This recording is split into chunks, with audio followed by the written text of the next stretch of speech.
So this week in my newsletter, the title of my newsletter is, I've got some homework for you. And the homework that I have for my students or the people who receive my newsletter is to add push-ups into your walk, because most of my students are using walking as their main form of exercise, and I think for a lot of us, mental health as well, getting out and walking in the woods or walking along the ocean or wherever it is we can walk. So one of the things that has happened for me since I'm not going to a gym anymore and I'm not going to CrossFit classes at this point is that the number of push-ups I do in a week has really decreased a lot. And I can really feel the strength changing in my upper body, not simply because of lack of push-ups, but there definitely are a lack of push-ups in my life.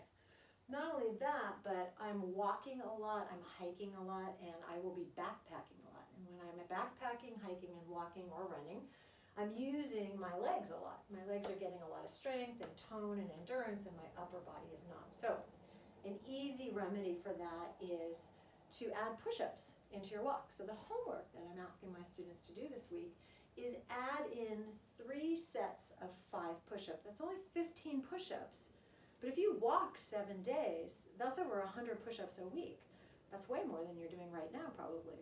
Now you could do more than 5, that's fine. And there are a variety of ways to do push-ups. So we all know the wrist is involved in push-ups. And sometimes I think when we feel discomfort or pain in our wrist, we just stop. We stop bearing weight in the wrist.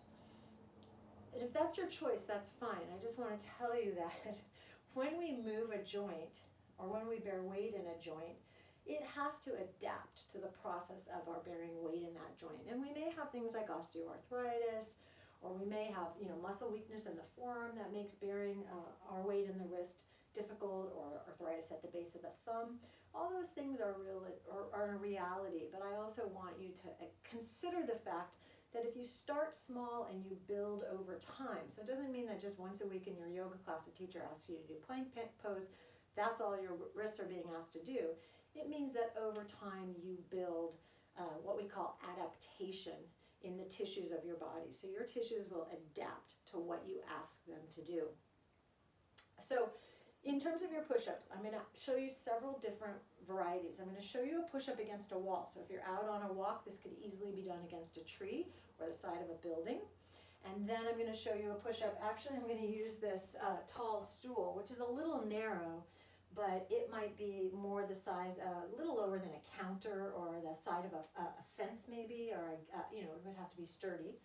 Then I'm going to show you on the seat of a chair, which would be more like when I walk Seacliff Beach with my dog, we run the stairs, and then at the top of the stairs, she has to sit on the bench, and I do my push-ups on the bench next to her.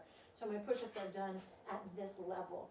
Then I'm going to show you push-ups on the blocks, and then I'm going to show you push-ups on the ground. So it is a different relationship to gravity at the wall all the way down to the ground. When you're standing at the wall doing push-ups, the push-up will be easier, less to deal with in terms of gravity.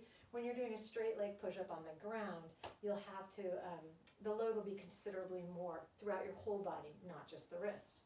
So my back is going to be turned to you in a moment, but what I want you to do is, your solar plexus is this part of your body. Your hands will be at solar plexus height for your push-up at the wall. If your hands are up here, what happens when you bend the elbow is you tend to jam your shoulders up around your ears.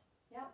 So I'm going to start with my hands a little lower so that when I do my push-up, and I bring my chest towards my hands, it's more at the level of the breast or the middle of the body.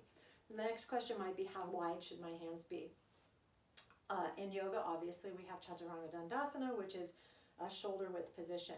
You might want your hands a little wider than that. And when you bend your elbows, I prefer not to have my elbows do this out to the sides, because I think it tends to hunch people's shoulders up, from what I've seen, anecdotal, and also tends to roll the arm bone in. So I try to angle my elbows back and down a little bit, almost like I'm doing a lat pull down, so that in my push-up there is a sense that this part of my arm is simply working in what we call flexion here and an extension here, and that there's not a lot of rotation. All right, that was a lot of explanation. So I'm going to show you push-up at the wall. You're going to see me from behind, and my hands will be here.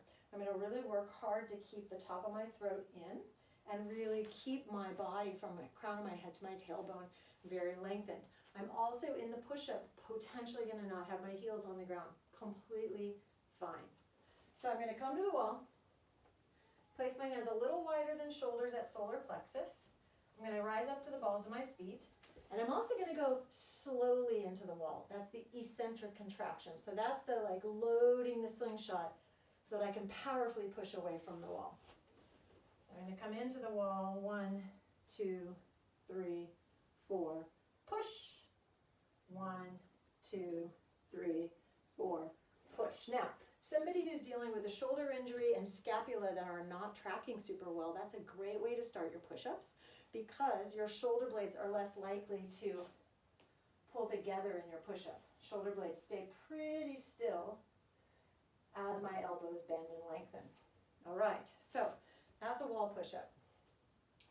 Next might be, so let's say I'm out at Natural Bridges in Santa Cruz and I'm on a walk, and I think there's like by the picnic area, there are this little split rail fence. This might be the height of a split rail fence. And I would go a little wider. This is going to be a pretty narrow handstand, so I'm a little limited by my equipment. So you can see that I've changed my relationship to gravity, right? Here, I was much more upright. There's less weight to really have to deal with. When I come more into a plank pose, there's going to be a little more weight to deal with. Now, I would ideally have my hands a little wider apart than this, right? And again, I'm going to only go down to what I can control. 1, 2, 3, 4, and push up. So if your head starts going forward and you start sinking your abdomen forward, only work in a range of motion that you can control. And by control, I mean keeping yourself in that Tadasana position from the crown of the head to the tail. So this was not a very good example because that was very, very narrow. It becomes much more of a chaturanga push-up. So here's a chair, and this is like there's a lot of benches when you walk West Cliff, when you walk Seabright Beach, when you walk in parks, and even when you walk in places like Henry Cowell, there might be logs and other things that are about this height. Now, and this is the height that when I'm feeling really weak in push-ups, having been doing a lot of push-ups, this is the height I go to, and I work in this height until I gain my strength and confidence back, and then I start pushing towards the ground. So that's an important thing, is transition from the wall to something a little higher. Don't just stay at the wall, because then you won't be giving your body new things to process and have to adapt. I tell you all of that, and you do what's right for you, okay? So on the chair, I'm going to take my plank, and notice how my shoulders are over my hands. I'm not way back here, because when I get back here, I break at my hips. And my hips are an extension in a push-up. It's like a plank pose. So I'm going to lower slowly and then push up fairly quickly. Again, a chair seat is a little narrow. If you are on a park bench, your hands might be a little wider apart. And I'm going to control the lowering. So there's a lot of different ways to build strength in a push-up. One is you have to do them. 2 is you have to add how many you do, or how many sets of reps you do. 3 is you have to change the direction of your relationship with gravity. Yep. 4thly, you're probably going to need to go a little slower, a little deeper, and come back up. So there's a lot of ways to build strength and endurance in a push-up. Okay, so if those things are going well for you and you're on a walk, there might be a lower log on the ground that you can work against, or even the curb of a street. You can be careful that you don't get hit by a car. So I'm going to use my blocks. I'll place my hands on the blocks and step back to a plank. Yeah. So my relationship to gravity has changed significantly right now. I am much more parallel to the earth. I'm going to have to really control a lot more of my body weight in the push-up, right? But you can see that I don't break out of my spinal neutrality in that. And yeah, that takes a lot of strength. And yeah, there's a lot of load in the wrists. And yeah, the shoulders are having to work really hard, and so are my abdominal muscles. But remember, you went from wall to something a little higher, like a kitchen counter, to a bench, to maybe a log lower to the ground. And then, if you want to build strength in floor push-ups, you really want to get strong and be able to do a floor push-up, and you always stay on your knees, I have a thought for you. I know, you're surprised that I have a thought for you. So, first of all, a wider stance leg may be helpful for you. So take a little more space between your feet. And then again, as you get stronger, your feet can get closer together. So your base of support is a little wider to start with. You're right over your wrists. You're going to lower to whatever you can control. And then you're going to put the knees down. And then you're going to lower a little bit more. You're going to push back to the knees, but don't stay there. Connect your thighs into your abdomen, come back to the plank. You're going to lower to what you can control. You're going to put your knees down, lower a little more, push back to the knees, and then back to the plank. So, that was your push-up tutorial. Don't expect it to be easy if it's not something that you have been practicing. And when I say been practicing, I mean on a regular basis. That is something that is in sort of your weekly routine, that several days a week at least you're doing push-ups. I run a little bit. I don't love to run, but I run a little bit. If I had to go out and even run a 10K right now, it would be a push because I am not trained for that 10K. I'm more trained for a 2.5 or 3 mile slow run with the dog in the woods or on the beach. So if I really wanted to do a 10K, yeah, I probably could, but it sure would benefit me if I had programmed, right, and done consistently the work to be able to do that 10K. Okay, so be willing to bear a little weight in your wrist. Over time, build that weight up.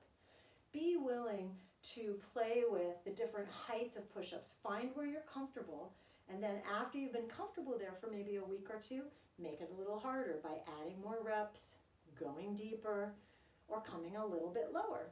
So your homework this week is to add at least 3 sets of 5 push-ups during your walk. Go get it.